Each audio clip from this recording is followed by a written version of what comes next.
بسم اللہ الرحمن الرحیم۔ الصلاۃ والسلام علیکہ یا رسول اللہ وعلی آلک و اصحابک یا سیدی یا حبیب اللہ۔ گرامی قدر حضرات، اللہ تبارک و تعالی نے قرآن حکیم میں ارشاد فرمایا وما خلقت الجن والانس الا لیعبدون، ہم نے جنوں اور انسانوں کو اپنی عبادت کے لیے پیدا فرمایا۔ جو مسلمان اپنے پیدا ہونے، اپنے تخلیق کرنے کے مقصد کو پہچان لیتا ہے اور اس مقصد کو پورا کرتا ہے، اللہ تبارک و تعالی اسے اپنا دوست بنا لیتا ہے، اور ایسے ہی حضرات کو اولیاء اللہ کہا جاتا ہے۔ اللہ رب العزت کے برگزیدہ بندوں میں اور ان اولیاء کرام میں ایک عظیم نام ولی کامل بدر طریقت امام اہل سنت شاہ امام احمد رضا قادری قدس سرہ العزیز کا بھی ہے۔ اعلیٰ حضرت رحمۃ اللہ تعالی علیہ کے جن کے کندھوں پر مجددانہ ذمہ داریاں تھیں اور شرق تا غرب لوگ جن کی ذات کی طرف رجوع کرتے تھے، ایسے مشاغل اور مصروفیات کے باوجود بھی ذوق عبادت، فرائض کی ادائیگی، اللہ تبارک و تعالیٰ کی جو یاد ہے اس میں ایک لمحے کی غفلت کا پہلو بھی نظر نہیں آتا۔ فرائض کے معاملے میں سرکار اعلیٰ حضرت رحمۃ اللہ تعالی علیہ کی ادائیگی اور پابندی کا عالم کیا تھا؟ آپ خود ایک موقع پر ارشاد فرماتے ہیں کہ والد ماجد حضور سیدنا نقی علی خان رحمۃ اللہ تعالی علیہ خواب میں تشریف لائے اور فرمانے لگے کہ احمد رضا، اب کے برس جو ماہ رمضان شریف تشریف لا رہا ہے، تم بیمار ہو جاؤ گے، لیکن ماہ رمضان کا روزہ ترک نہیں کرنا۔ سیدی اعلیٰ حضرت رحمۃ اللہ علیہ فرماتے ہیں کہ رمضان شریف کی جلوہ گری ہوئی اور والد ماجد نے جو بتایا تھا کہ بیمار ہو جاؤ گے، مرض دامن سے وابستہ ہو گیا۔ طبیبوں نے یہی مشورہ دیا کہ آپ روزہ چھوڑ دیجئے، لیکن فرمایا الحمدللہ میں نے روزہ نہیں چھوڑا اور سخت مرض کی حالت میں بھی اس فرض کی ادائیگی سے مشرف ہوئے۔ فرماتے ہیں اسی فرض کی ادائیگی کی برکت سے بحمد اللہ تعالی اللہ تبارک و تعالی نے کرم کیا کہ شفا دی، اور حدیث میں ارشاد ہوا صوموا تصحوا،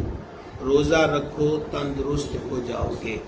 یقیناً سیدی اعلیٰ حضرت ولی کامل رحمۃ اللہ تعالی علیہ کا یہ انداز مبارک ہمارے لیے ترغیب اور عمل کی راہ کو ہموار کرتا ہے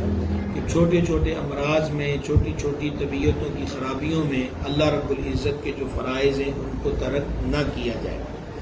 اعلیٰ حضرت رحمۃ اللہ تعالی علیہ کا فرائض کی ادائیگی کے معاملے میں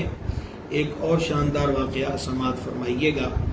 1921 میں جو رمضان المبارک رونق افروز ہوا تو یہ جون کا مہینہ تھا، سخت گرمی تھی، اور اعلیٰ حضرت رحمۃ اللہ تعالی علیہ کی حیات ظاہری کا یہ آخری ماہ رمضان المبارک تھا، کیونکہ اعلیٰ حضرت کا وصال بھی 1921 میں ہوا۔ اب پیرانہ سالی اور وجود کے اندر کمزوری اور پھر سخت گرمی کا موسم، اور آپ جانتے ہیں کہ گرمیوں کے روزے جو ہوتے ہیں ان کی ٹائمنگ طویل ہوتی ہے۔ اب امام اہل سنت رحمۃ اللہ علیہ کو ایک اپنی طرف وجود نظر آتا ہے، پھر سخت گرمی کا موسم نظر آتا ہے، اور پھر ماہ رمضان المبارک روزے کی فرضیت۔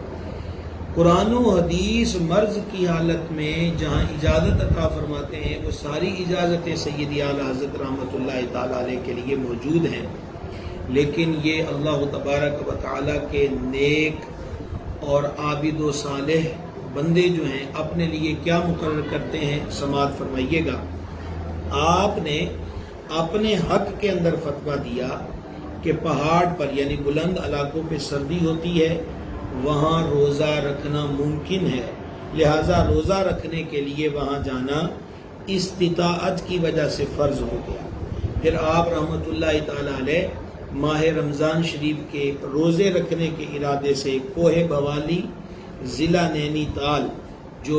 ہندوستان کی ریاست اتراکھنڈ کے اندر ہے، آپ وہاں تشریف لے گئے اور وہاں سرد علاقے کے اندر سیدی اعلیٰ حضرت رحمۃ اللہ علیہ نے ماہ رمضان شریف کے روزے رکھے۔ نماز مسلمان پر اہم فرائض میں سے ایک بہت بڑا فرض ہے۔ ہر مسلمان عاقل و بالغ مرد و عورت پر 5 وقت کی نماز فرض ہے۔ امام اہل سنت رحمۃ اللہ علیہ جنہوں نے 1000 کے قریب کتابیں لکھی اور 22 گھنٹے جاگ کر تبلیغ و اشاعت دین کا کام سر انجام دیتے، فتنوں کی سرکوبی کرتے، واعظ و ارشاد و نصیحت کی بزمیں جو ہیں وہ سجا کرتی اور لوگ آپ کی ذات سے مستفید ہوتے، ایسے ماحول کے اندر امام اہل سنت رحمۃ اللہ تعالی علیہ بچپن شریف سے ہی کبھی سنت نہیں چھوڑی۔ آپ خود ارشاد فرماتے ہیں کہ دینی مشاغل، خدمت دین، اشاعت دین اور خصوصاً فتویٰ نویسی کے عالم میں فقہاء کرام نے مصروف ترین ایسے لوگ جو واقعی مصروف ترین ہیں ان کے لیے سنتوں کی معافی کا مسئلہ بھی لکھا، لیکن فرماتے الحمدللہ اس فقیر نے کبھی بھی نماز سے پہلے اور جو بعد کی سنتیں ہیں وہ ترک نہیں کی۔ تو پھر جو شخصیت اتنی مصروف بھی ہو اور شریعت جس کو رخصت بھی دیتی ہو اور پھر بھی وہ سید عالم علیہ السلام کی سنت کو ترک نہ کریں، ایسی ہی ذات کو امام اہل سنت کہا جاتا ہے۔ سید اعلیٰ حضرت رحمۃ اللہ تعالی علیہ کی نماز کی جو پابندی ہے، نماز تو نماز ہے، جماعت کا اہتمام بھی ساری زندگی قائم رکھا، سفر ہو کہ حضر ہو، حتیٰ کہ مرض کی حالت میں بھی۔ ایک سوال کے جواب میں ارشاد فرماتے ہیں کہ آپ کا سوال نامہ آیا اور فقیر کی طبیعت کا عالم یہ ہے کہ کئی دنوں سے اس قدر بدل چکی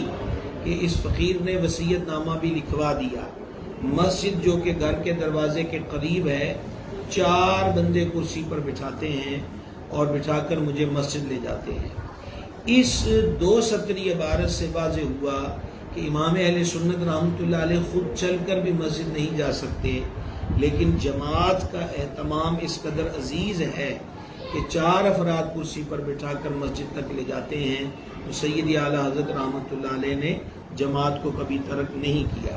یہی معاملہ آپ کے مختلف اسفار کا ہے کہ آپ سفر میں ہوتے، ٹرین چھوٹنے کا بھی 1000 اندیشے دامن گیر ہوں، لیکن جب فرض کا وقت ہوا تو سید اعلیٰ حضرت رحمۃ اللہ تعالی علیہ نے کبھی بھی نماز اور جماعت کو ترک نہیں کیا۔ یقیناً ہم غلامان اعلیٰ حضرت کے لیے، اللہ رب العزت کے نیک بندوں سے محبت کرنے والوں کے لیے اعلیٰ حضرت رحمت کا طریقہ جو ہے وہ مشعل راہ ہے، ہمیں اسے اختیار کرنا چاہیے، اپنی زندگیوں کو بہتری کی طرف لانا چاہیے، اور جو فرائض ہم پر عائد ہیں ان میں کسی قسم کی کوتاہی نہیں کرنی چاہیے۔ اللہ تبارک و تعالی سید اعلیٰ حضرت رحمۃ اللہ تعالی علیہ کے طفیل ہمیں نماز پنجگانہ با جماعت ادا